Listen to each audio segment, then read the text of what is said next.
Hi everyone, welcome to Vlogmas day 19, and today I wanted to do an old classic but slightly differently to how I've done it before, and that is the things I won't be buying in 2024. Now, I have done this video every year that I have been active on my channel at this time of year. So that would have been 2020, 2021 and now again. I don't know why I started that like it was going to be loads. So this is the third time I have made this video. I think in the past though, I've tried to make it like a really long list, like 25 things or something that I won't be buying in 2024. And I don't honestly believe on reflection that that is the best way to do this list. And I think when I've done it in the past, it's been a few things that would be challenging, jumbled in with a few things I already don't buy lots of, a few things that I've got so much of that I wouldn't need to buy it, and not really thinking about it as a viewpoint on my most recent, let's say, bad spending habits. So if you're thinking about doing something similar for yourself and really trying to push yourself to improve your spending habits and say, these are the things I'm not going to spend money on in 2024, then I would advise that, one, you keep your list short so it's not overwhelming. It's actually a few simple areas that you can try to have better control over. You look at your recent spending and actually be honest with yourself and identify the areas that you are spending more in than you probably should or you're probably happy with. At the end of the day, this should be an exercise that has a bit of value, that will actually lead to improvements in your life, not just listing a bunch of things that you don't really spend a lot of money on anyway to make the challenge easy. The whole point of it being a challenge is that it's somewhat challenging. For some of mine, I've even put time frames on them in terms of I shouldn't do this more than this many times. So actually there will still be a way for me to enjoy them, just not as frequently. And for some of them, I have put limitations on them in terms of when I am allowed to and when I'm not allowed to, maybe in terms of occasion, frequency, and so on, so that they're not 100% restrictive. It's more like most of the time they are restrictive. So I've only picked 5 because I think 5 is a realistic number I can work to.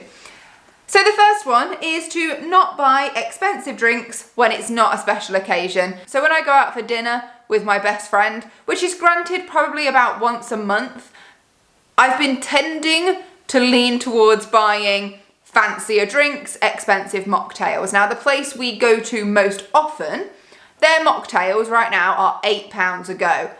I paid £8 for a mocktail when I went up the Shard. So the fact that my local pub, it's a nice pub, it's like a fancy pub you go for dinner, but the fact that they are now charging £8 a mocktail is shocking to me because that is London prices. But I'm not gonna lie, their mocktails are amazing and I love them, and they only ever have like 1 or 2 on the menu, and I've had one of their current winter menu ones and it was easily the best mocktail I've ever had, not gonna lie, but ridiculously expensive. So I've said I'm not going to have expensive drinks when it's not a special occasion. So a birthday, that's fine, let's have a nice drink. However, just going out for dinner, maybe we go back to either tap water or a Diet Coke, because that seems a little bit more realistic. I feel like having an £8 drink just a night after work because we've decided to go out for dinner is probably being a bit too spendy. Number 2 is parking where it's convenient and not really worrying about how much it costs, not even really looking at how much it's going to cost, and just be like, well, I'm going here, this is the nearest car park, let's pay for it. It's not necessary. I'm more than happy to walk sort of a mile from my car to where I'm going. So if that opens up parking options for me, cheaper or free parking options for me, I feel like I should be making the most of that. You know, I am able to walk distances. I shouldn't really be spending loads more money parking for convenience. So as much as possible, I would like to park for free where I can. The main area I can see myself struggling with is when I've been going down south. Parking on the street at the weekend or overnight is free, but weekdays it isn't, and so you have to find somewhere else to park. It's not very often I'm there on weekdays, it's usually when I've got a bit of time off work, and so I've been using Just Park and parking in people's driveways, but that's really expensive. That can be like £10 to £15 for the day, and if I've gone for 3 days, that is really stacking up, so I really need to consider that.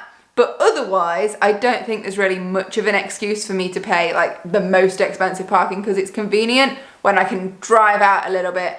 I'm not saying it's going to be free, particularly in cities, but I can probably find cheaper. Number 3 is one I've got to be careful of moving forward into 2024, and that is poorly considered side hustles, particularly where a product is concerned. So when I'm going to be designing a product, if I'm going to sell it, I want to make sure the quality is what I expect, it turns out as I expected, it looks as I expected, and I am happy with the product. To do that, I'm going to need to have a version of it sent to me, and that will cost me money. So I need to consider that it's a product I'm passionate about, so I'm actually going to want to spend the time promoting it and continuing to design and develop it, that it's basically airtight. There's no mistakes in it. There's nothing that I'm not 100% happy with on sort of the design side before I get it sent to me. And really what I think the marketability of it will be. Is it going to be something that will interest at least a small number of people so it's worth my while, or is it going to be a complete flop? Sometimes you don't really know ahead of time, but they should be things I'm thinking about. I think the passion one's a big one. I don't want to be doing side hustles just for the sake of doing them. It's got to be something I'm enthusiastic about, because I'm the one that's going to be trying to promote that product. So I want to make sure I don't rush into side hustles. I don't feel like I have to order every version of everything. Like my journal, for example, I did that in 8 colours, but I only ordered 1 copy for myself in 1 colour that I'm actually going to use, because I was more interested to see if the layout of it was good, if all the pages inside worked, and all of that good stuff was in place. The covers are identical, just in different colours, so I didn't need to see one in every colour, because all I've done is literally change the colour of it. Everything else is the same and it works. So I was very tempted to start ordering different colours, but then I thought, that's silly, I'm only going to physically use 1. And so I was good in that respect, but I need to keep that going throughout 2024 as I try other side hustles. Number 4 is that I don't want to have fast food more than once a month. I think since living alone and since being so busy and working long hours, coming home, going to the gym, doing everything else that I'm doing, sometimes it's just been convenient to whip by the drive-thru on the way home. And for me, it's usually Mackey's. I love a Mackey's. I can't help myself. Don't get me wrong, I don't go mad. It's not like I have a massive meal and like loads of added things. More often than not, I will get a cheeseburger. Just a cheeseburger. Sometimes I get a Happy Meal because I want a little milkshake with it. But I don't think I should be doing it as regularly as I am. I'm very inconsistent. Like sometimes I will go a month and not have it. Sometimes I'll go twice in the space of about 10 days.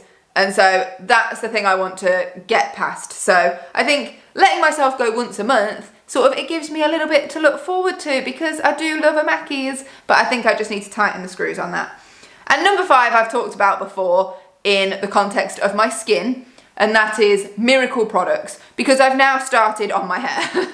So I stopped buying miracle products because they don't work. Sometimes they work some of the time. Very rarely do they work all of the time. I've never found anything that fixes this. But it's like I gave up all the ones for skin, and then I started on things to try and grow my hair longer or grow my hair thicker. And I just need to stop doing that, whether it's physical products you put in or like tablets or gummies that you take. It's like I'm trying to find out some magical solution to fix the things I'm not happy with. And I just end up wasting money on it. So I think we need to just get our head around it in every respect.